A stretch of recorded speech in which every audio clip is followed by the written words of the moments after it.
অনেক দিন হয়ে গেল। এই এলাকাতে কেউ মারাও যাচ্ছে না। এভাবে যদি মানুষ মরা কমে যায় তাহলে তো আমার মনের এই জ্বালা যন্ত্রণা আমি কিছুতেই কমাতে পারবো না। একটি মৃত্যুর সংবাদ। একটি মৃত্যুর সংবাদ। রানীগ্রাম নিবাসী রাসেলের ছেলে রাজু আজ বিকাল 4 ঘটিকার সময় তার নিজ বাসভবনে ইন্তেকাল করিয়াছেন। ইন্না লিল্লাহি ওয়া ইন্না ইলাইহি রাজিউন। এই তো পশ্চিম পাড়া কে যেন মারা গেছে। ভালোই হলো, জানাজা সন্ধেবেলা আমার জন্য ভালোই হলো। সন্ধ্যের সময় সবাই এসে তাকে দাফন করে চলে যাবে, আর আমি রাতের বেলা গিয়েই তার শরীর থেকে ওই কাফনের কাপড় টেনে বের করে নিয়ে আসবো। তখন আমার মনের জ্বালা যন্ত্রণা একটু হলেও কমে যাবে। আমি আর এখানে বসে থাকবো না, আমাকে গিয়ে গোরস্থানের আশেপাশেই বসে থাকতে হবে। যখনই জানাজা শেষ হয়ে যাবে, সবাই গোরস্থান থেকে চলে যাবে, ঠিক তখনই আমাকে গোরস্থানের ভিতরে প্রবেশ করে কবর থেকে কাফনের কাপড়টা চুরি করতেই হবে। একটি মৃত্যুর সংবাদ। রানীগ্রাম নিবাসী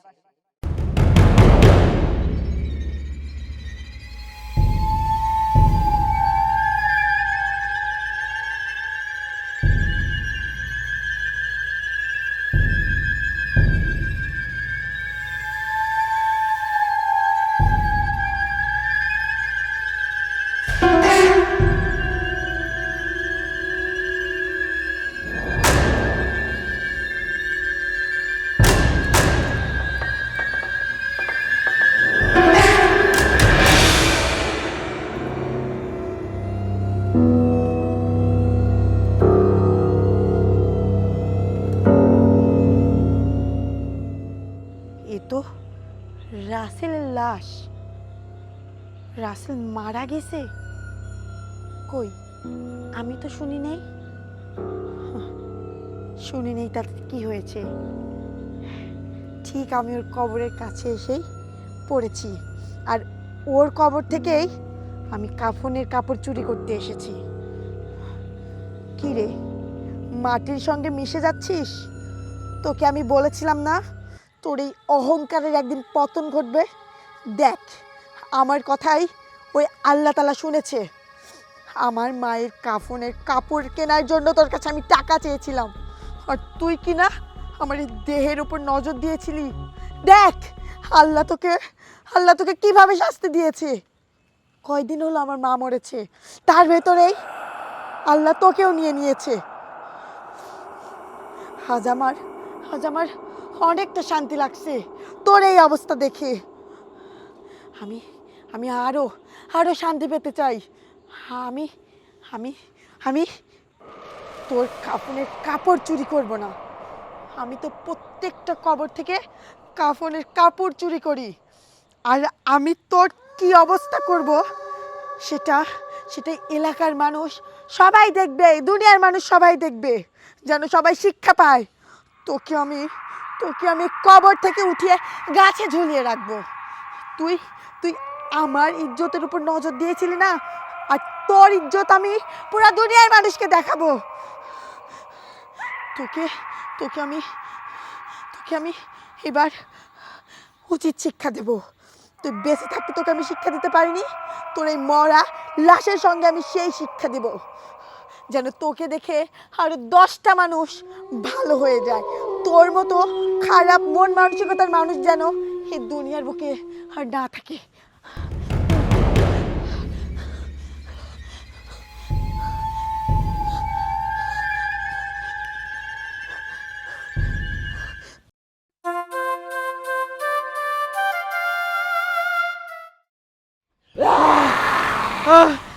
কে কোথায় আসো? তাড়াতাড়ি আসো, আমার রাসেলকে কে যেন গাছে ঝুলায়ে রাখছে। আল্লাহ,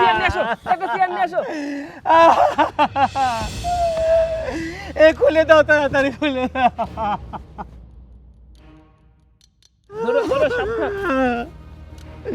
আল্লাহ গো, এমন সর্বনাশ কে করছে গো আল্লাহ। আঙ্কেল,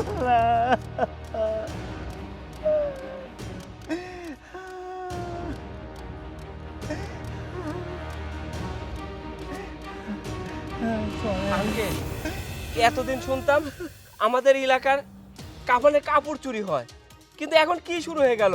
কাফনের কাপড় তো চুরি করছে, লাশ পর্যন্ত গাছে ঝুলাই দিচ্ছে। এটা আমাদের সমাজে কি শুরু হইলো? বাবারে, এ তো ভয়াবহ একটা কাজ।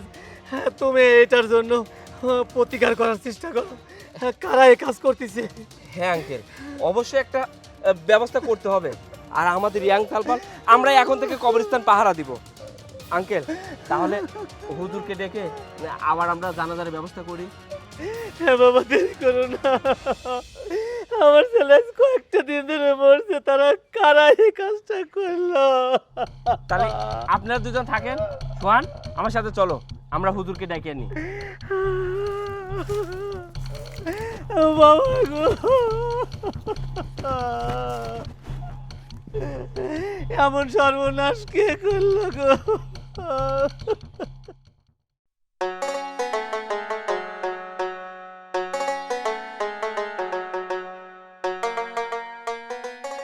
আখি, দাঁড়াও। তোমাকে আমি অনেক কয়েকদিন ধরে খুঁজতেছি, কিন্তু তোমার তো দেখাই মেলে না। তুমি কোথায় থাকো? আমি আর কোথায় থাকবো? আমার তো তিন কুলের কেউ নাই, আমি তো একা মানুষ। ওই কথাই আছে না, যেখানে রাত সেখানেই কাত। হ্যাঁ, আমিও তো ঢাকাতে ছিলাম। তুমি জানো আমি একটা চাকরি পেয়ে গেছি, কিন্তু বাড়িতে এসে শুনলাম তোমার মা নাকি মারা গেছে। তারপরে থেকে তোমাকে আমি খুঁজতেছি, কিন্তু তোমাকে আমি খুঁজেই পাচ্ছি না। আখি, তুমি তো জানো আমি তোমাকে পছন্দ করি। শুধু পছন্দ করি না, আমি তোমাকে ভালোবাসি। এতদিন আমার কোনো চাকরি ছিল না, আমি কোনো ইনকাম করতাম না, এজন্য আমি তোমাকে এই কথাগুলো বলি নাই। আখি, আমি তোমাকে বিয়ে করতে চাই। বিয়ে? আমাকে করবেন আপনি? শোনেন, আমাকে বিয়ে করে আপনার জীবনে ক্ষতি ছাড়া কোনো লাভ হবে না। কারণ দেখেন, আমার এই দুনিয়াতে কেউ নাই। আমাকে বিয়ে করলে আপনার মান সম্মানটা কোথায় যাবে? আপনি লোকের কাছে কি বলবেন? মানুষ আপনাকে জিজ্ঞাবে, সোহেল, তোর বউয়ের বাবা কি করে, বউয়ের মা কি করে, তারা কয় ভাই বোন? এইসব পরিচয় আপনি কখনোই দিতে পারবেন না, কারণ আমার তো কেউই নাই। তাই বলছি, মাথা থেকে এসব ভূত একদম নামিয়ে ফেলুন। দেখো আখি, সমাজের মধ্যে কে কি বললো, কে কি করলো, তাতে আমার কিচ্ছু যায় আসে না। আমি সারাদিন যদি না খেয়ে থাকি, সমাজের কোনো ব্যক্তি আমাকে বলবে, সোহেল তুমি খাওনি, কিছু খাও। এই যে আমি পড়াশোনা করার জন্য টাকা ছিল না, মানুষের দাঁড়ে দাঁড়ে ঘুরছি, কেউ কোনো টাকা দিছে? অথচ দেখো আজ আমি চাকরি করি, আমার কাছে অনেক টাকা। এখন আমার সমাজে অনেক নাম, অনেক ডাক। পকেটে টাকা না থাকলে সমাজে কোনো মূল্যায়ন নাই। এজন্য সমাজের কে কি বললো সেটা আমি শুনতেও চাই না, জানতেও চাই না। আমি তোমাকে পছন্দ করি, আমি তোমাকে বিয়ে করতে চাই। দেখেন, আমার পক্ষে আপনাকে বিয়ে করা সম্ভব না। আর এই বিয়ের কথা আপনি আমার সামনে আর কখনোই বলবেন না। আমি একটা জিনিস বুঝলাম না, আমাকে দেখে তোমার পছন্দ হয় না? না আমি তোমার যোগ্য না? শুনুন, এখানে যোগ্য পছন্দ এসব কথা কেন আসছে? আমি তো আপনাকে একটা কথাই বলে দিলাম যে আমি আপনাকে বিয়ে করব না। আপনি আমার কথা বুঝতে পেরেছেন? শুধু আপনাকে কেন, আমি জীবনেও বিয়ে করব না। কারণ আমার মাকে আমি ধুকে ধুকে মরে যেতে দেখেছি, কিন্তু আমার মায়ের পাশে কাউকেই পাইনি। জানেন, আমার কিন্তু বাবা আছে। আমার বাবাও আমার মাকে ভালোবেসে বিয়ে করেছিল। আমার বাবাও আমার মাকে কত স্বপ্ন দেখিয়েছিল, কিন্তু কিছুদিন যাওয়ার পর যখন আমি হই, তখন আমার বাবা আরেকটা মেয়ের পিছনে ছুটে আরেকটা মেয়েকে বিয়ে করে আমার মাকে ত্যাগ করে দেয়। কোনোদিন খোঁজ খবর নেয়নি সে তার মেয়েকে কিভাবে মানুষ করছে, কিভাবে দিন যাপন করছে। আমি আমার মায়ের কষ্টটা অনুভব করতে পেরেছি। আরও কখন বেশি অনুভব করেছি জানেন? যখন আমি আমার মাকে হারিয়ে ফেলেছি। তাই আমি প্রতিজ্ঞা করেছি যে আমি জীবনেও বিয়ে করব না। দেখো আখি, সব পুরুষে এক হয় না। আমি তোমাকে কোনোদিনও ছেড়ে যাব না, আমাকে তুমি বিশ্বাস করতে পারো। থামুন, আমার বাবাও আমার মাকে একই কথা বলেছিল। যেখানে আমি আমার বাবাকেই অবিশ্বাস করি, সেখানে আপনাকে আমি বিশ্বাস করব? আপনার দোহাই লাগে, আপনি আর কখনোই আমার সামনে এসব বিয়ের কথা বলে দাঁড়াবেন না। সরে যান। আখি, না, আমি একটা জিনিস বুঝলাম না, প্রত্যেকটা মেয়ে স্বপ্ন দেখে বিয়ে করবে, সংসার করবে, বাকি জীবনটুকু স্বামী সংসার করে কাটাবে, কিন্তু এই মেয়ে বিয়ে করতে চায় না, কোনো পুরুষকে বিশ্বাসই করে না।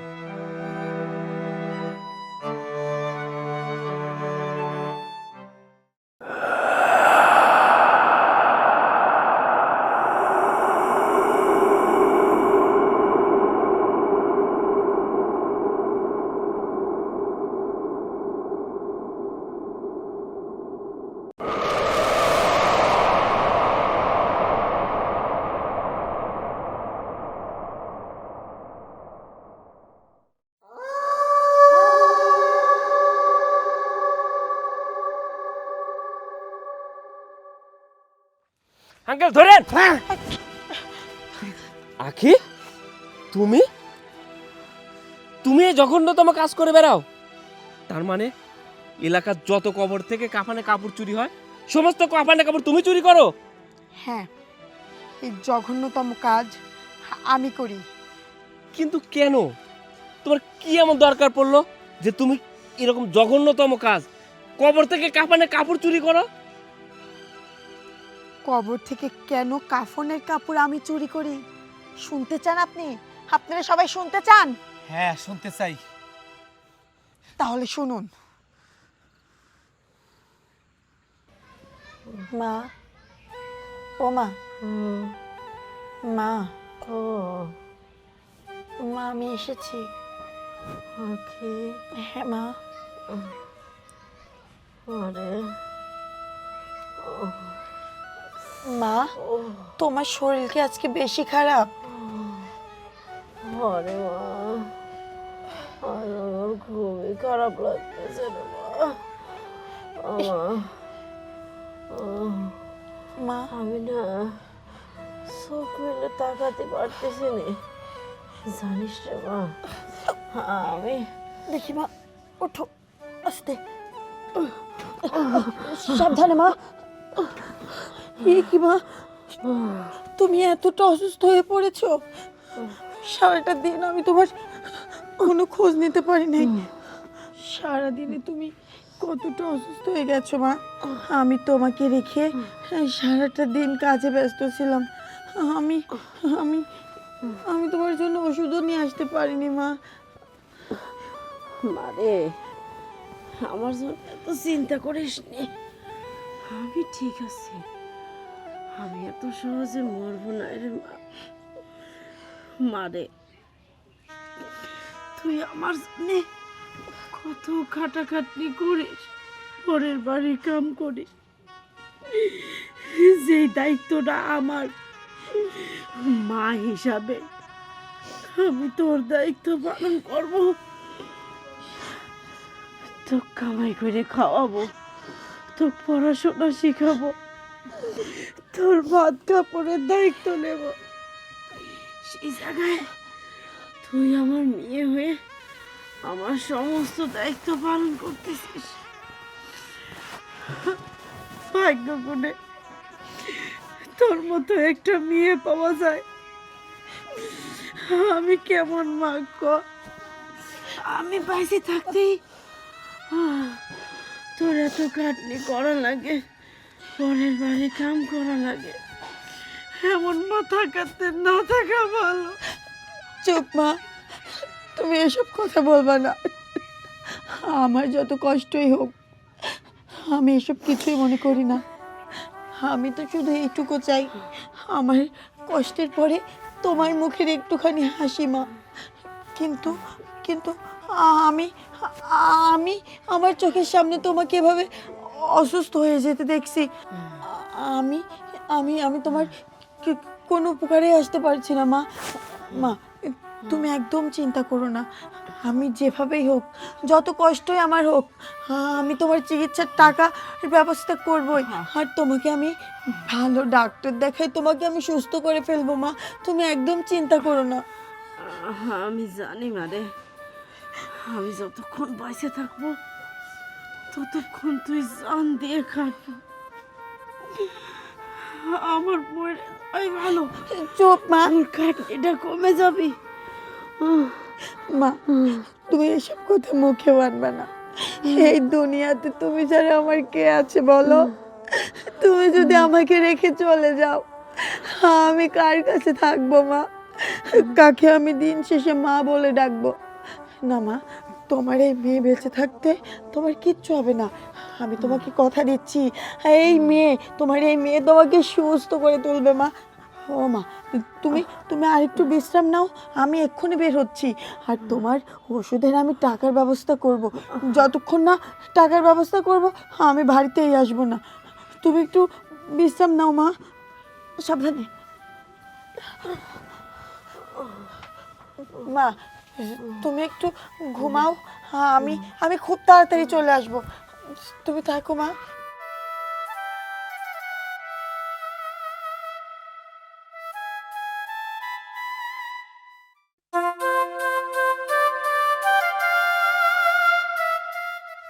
আঙ্কেল, আঙ্কেল বাসায় আছেন? কে ডাকে? আমি আখি। আখি, কি ব্যাপার? কিসের জন্য আইছিস? আঙ্কেল একটু দরকারে আপনার কাছে আসছি। দরকার? এই কাজ কাম শেষ করে কিছুক্ষণ আগেই তুই তো বাড়িতে চলে গেছিস, আবার কিসের দরকার তোর এখন? আঙ্কেল আপনার বাড়িতে কাজ করে বাড়ি ফিরি, তখন গিয়ে দেখি আমার মায়ের অবস্থা আরো বেশি খারাপ।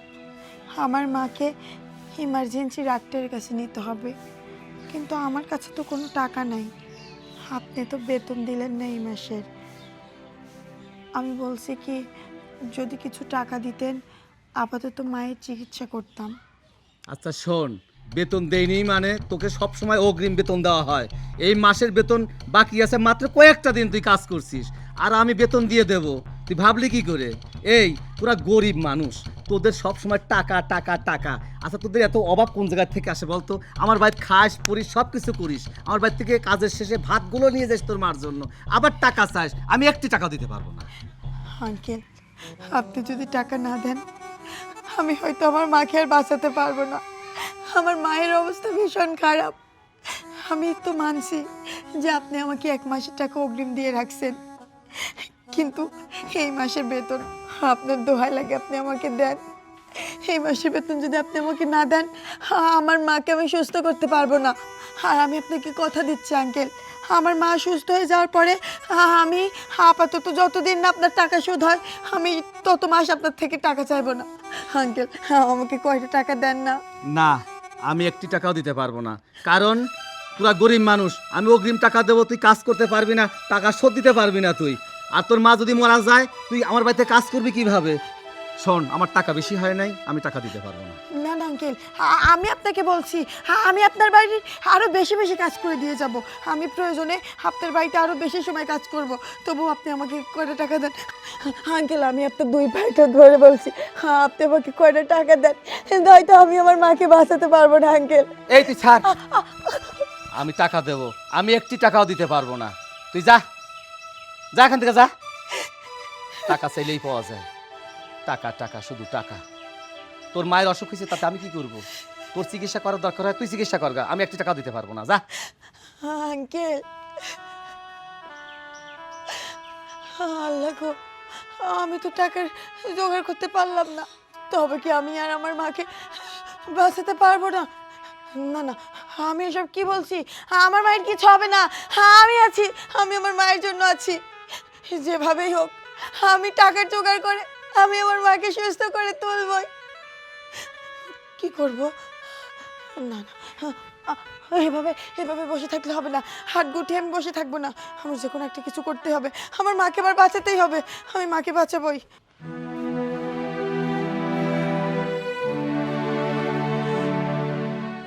মা, ও মা, আমি তোমাকে কথা দিয়েও কথা রাখতে পারলাম না মা।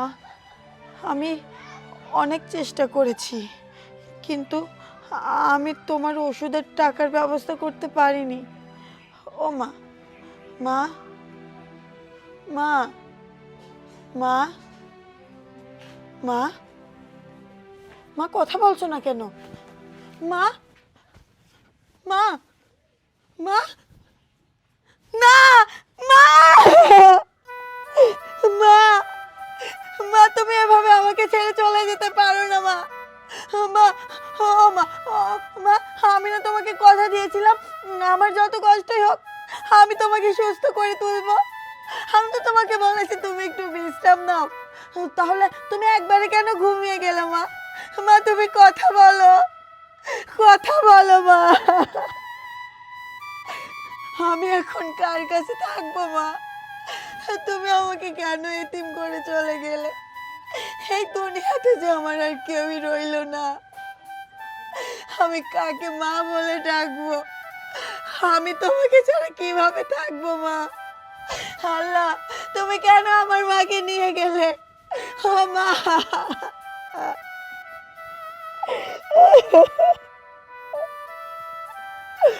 মা, ও মা, মা, তুমি না তোমার মেয়েকে বলতে, মারে তোকে আমি একটা দিনও না দেখে থাকতে পারবো না। ও মা, তোমার মেয়েকে এখন কে দেখে রাখবে?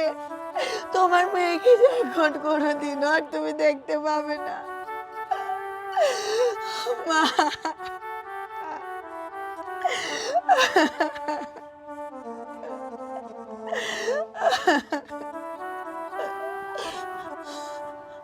মা, মা আমাকে ছেড়ে চলে গেল, আমাকে একা করে মা চলে গেল।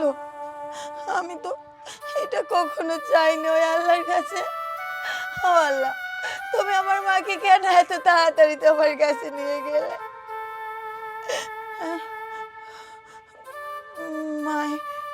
মায়ের তো দাফনেরও ব্যবস্থা করতে হবে। আমি মায়ের জন্য কাফনের কাপড় কি দিয়ে কিনবো? সেই টাকাও তো আমার কাছে নাই। আমি এখন কি করব আল্লাহ? না না, আমার তো এই দুনিয়াতে কেউ নাই। আমার মায়ের জন্য কাফনের কাপড় আমাকেই ব্যবস্থা করতে হবে। আমি আমি যাই, আমি গিয়ে দেখি আমার মায়ের জন্য আমি কাফনের কাপড় কেনার ব্যবস্থা করতে পারি কিনা।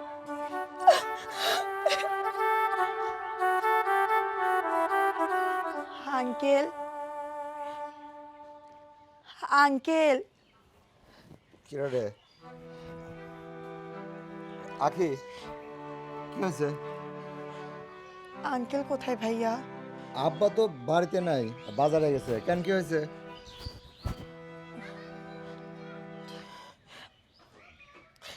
ভাইয়া, আমার মা আর বেঁচে নেই, আমার মা মরে গেছে। কি কষ্ট হয়ে গেল? হ্যাঁ ভাইয়া, আমি ঠিকই বলছি, আমার মা অনেক অসুস্থ ছিল, কিন্তু আমি টাকার অভাবে আমার মায়ের চিকিৎসা করতে পারিনি। আমার মা সেই জন্য অনেক কষ্ট বুকে চাপা নিয়ে আমাকে রেখে চলে গেছে। ভাইয়া জানেন, আমার মায়ের লাশটা যে আমি দাফন কাফন করব, সেই টাকাটাও আমার কাছে নাই। আপনি আমাকে কয়টা টাকা দেবেন?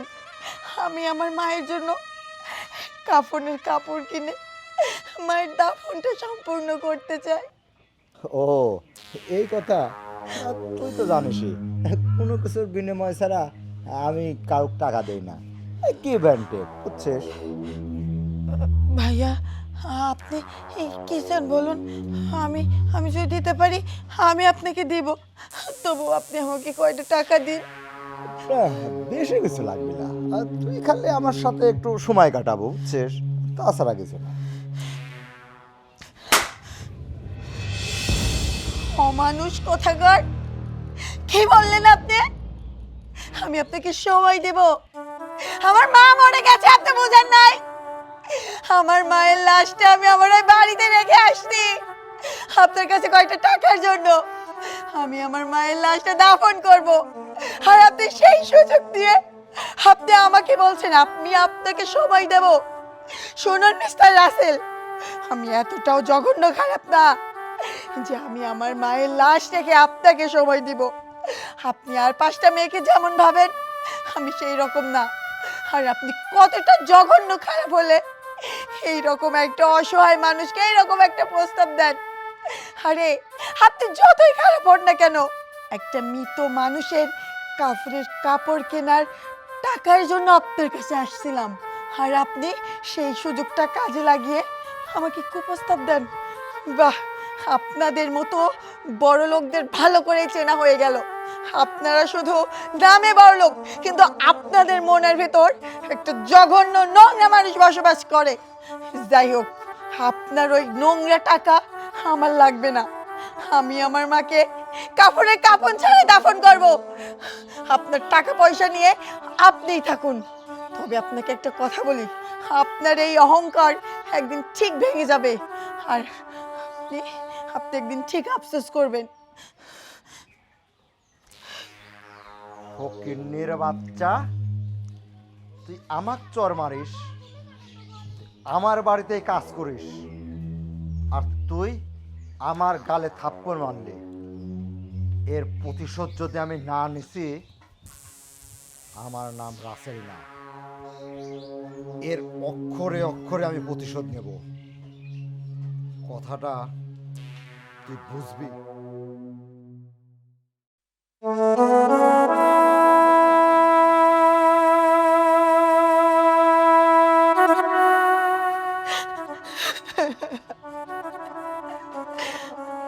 মাগো, আমি তোমার জন্য কাপড়ের কাপড় নিয়ে আসতে পারিনি, পারলাম না। জানো মা, এই পৃথিবীটা এতটাই নিষ্ঠুর, এই পৃথিবীর মানুষ এতটাই অমানুষ যে আমি কাফনের কাপড় কেনার জন্য কয়টা টাকা চেয়েছিলাম, তাও সেই মানুষের নজর গেছে আমার এই দেহের উপর। মা, আমি তোমার এমন হতভাগা সন্তান, যে সন্তান তোমার কাফনের কাপড়ের ব্যবস্থাও করতে পারে না। তবে মা, আমি তোমার জন্য কাপড় আনতে পারিনি, তাতে কি হয়েছে? তোমাকে আমি এই কাপড়েই দাফন করব। তুমি আমার মা, তোমার এই কাপড়ও পবিত্র। মা কখনো অপবিত্র হতে পারে না।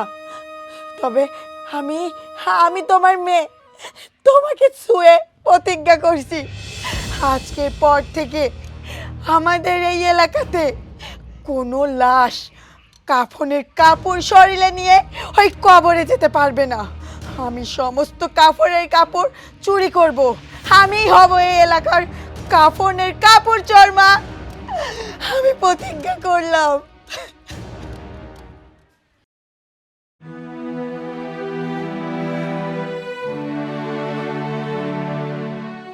তোমার জীবনে এত কিছু ঘটে গেছে, কই আমাদের তো কখনোই বলনি। সত্যি তো, এগুলি বলার মতো কোনো কথা? একজন সন্তান তার মায়ের জানাজা করবে, কাফনের কাপড় কিনবে, সে টাকাটা তার কাছে নেই। মানুষের কাছে হাত পাতলেও সে টাকা তাকে দেয় না। তুমি ঠিকই করছো, তুমি ঠিকই করছো। এরকম জঘন্যতম কাজই করা উচিত। কিন্তু তুমি কাফনে কাপড় চুরি করছো, এটা নয় একটা প্রতিশোধ। কিন্তু তুমি কি কারণে আঙ্কেলের ছেলে রাসেলের লাশ গাছে ঝুলাইছো? সেটা কেন করেছি শুনবে? হ্যাঁ, বলো। আমি আমার মায়ের মৃত্যুর পর আমি এই আঙ্কেলের ছেলের কাছে গিয়েছিলাম আমার মায়ের জন্য কাফনের কাপড় কিনবে, সে টাকা চাইতে। কিন্তু সে আমাকে টাকা না দিয়ে আমার এই দেহের উপর সে লোভ করে। আমার কি দোষ ছিল? আমি গরিব, এটাই আমার অপরাধ। গরিব মেয়েদের কোনো দাম নেই, তাই না? এই সমাজে কেউ ওদের দেখতে পারে না, সবাই ওদেরকে শুধু ভোগ করতে চায়, কিন্তু কেউ অসহায় মানুষদের পাশে দাঁড়াতে পারে না। তারপরেই তো আমি আমার মায়ের লাশের পাশে বসে আমার মাকে ছুঁয়ে প্রতিজ্ঞা করি যে এই গ্রামে যত কবর থাকবে প্রত্যেকটা কবর থেকে আমি কাফনের কাপড় চুরি করব। আর ওই রাসেলের কাফনের কাপড় আমি চুরি করিনি, ওকে আমি গাছে ঝুলিয়েছি। আমি এই মানুষকে এটা বোঝাতে চেয়েছি যেন ওর মতো আর অন্য কোনো মানুষ না হয়। আমি ওকে অভিশাপ দিয়েছিলাম যে ও অহংকারে একদিন ও মাটির সঙ্গে মিশে যাবে। আমার আশা পূরণ হয়েছে। আমি সেই খুশিতে ওকে তো আমি বেঁচে থাকতে কোনো শাস্তি দিতে পারিনি, তাই ও মরে যাওয়ার পরে ওর লাশকে আমি শাস্তি দিয়েছি। মারে, তোমার মার চিকিৎসার জন্য তুমি আমার কাছে গেছিলা টাকার জন্য। আমি তোমাকে টাকা দেইনি, তোমাকে আমি অপমান করে ফিরাইয়ে দিছি। আমি কাজটা ঠিক করিনি। আমরা প্রভাবশালী, আমরা গরিব মানুষকে ভালোবাসতে জানি না। আমি চাই কোনো প্রভাবশালী যেন গরিবের উপর এইরকম অত্যাচার না করে, গরিব মানুষকে যেন ভালোবাসতে জানে। মাগো, আমি তোমার কাছে ক্ষমা চাচ্ছি মা, তুই আমাকে মাফ করে দে। আর তুই যে কাজ করছিস এ কাজ আর করিস না। আর সোহেল যে প্রস্তাব দিছে তোকে তো ও বিয়ে করতে চায়, আর এই বিয়ের জন্য আমিও সম্মতি দিচ্ছি। তুই ওকে বিয়ে করে ফেল, আর বিয়েতে যত টাকা পয়সা খরচ হয় সম্পূর্ণ টাকা পয়সা আমি দিয়ে দেবো মা। তুই আমাকে ক্ষমা করে দে। আঙ্কেল, আমাকেও আপনি ক্ষমা করে দেবেন। আমি রাগে ক্ষোভে মানুষ থেকে অমানুষ হয়ে গেছিলাম। মৃত মানুষকে আমি অনেক কষ্ট দিয়েছি, জানি না ওই আল্লাহ আমাকে ক্ষমা করবে কিনা। তবে আপনাদের সামনে আমি কথা দিচ্ছি, আমি এই জঘন্যতম কাজ, কবর থেকে কাফনের কাপড় চুরি, আমি আর কখনোই করব না। আর সোহেল, আমি জানি আপনি আমাকে অনেক ভালোবাসেন, আপনি আমাকে বিয়েও করতে চান। এতদিন আমি অমানুষ হয়েছিলাম, তাই আপনাকে পাত্তা দেইনি। আপনি আমাকে ক্ষমা করে দিন, আমি আপনার প্রস্তাবে রাজি। তুমি আমার কাছে ক্ষমা চেও না। আর আঙ্কেল, এই কথাটা আপনারা কাউকে বলবেন না। এই কথা যদি আমরা সবাইকে বলি তাহলে তো সবাই আকিকে খারাপ বলবে, আর আকি তো কথা দিছে এরকম জঘন্যতম কাজ আর সে করবে না। আঙ্কেল, তাহলে চলে। চলো।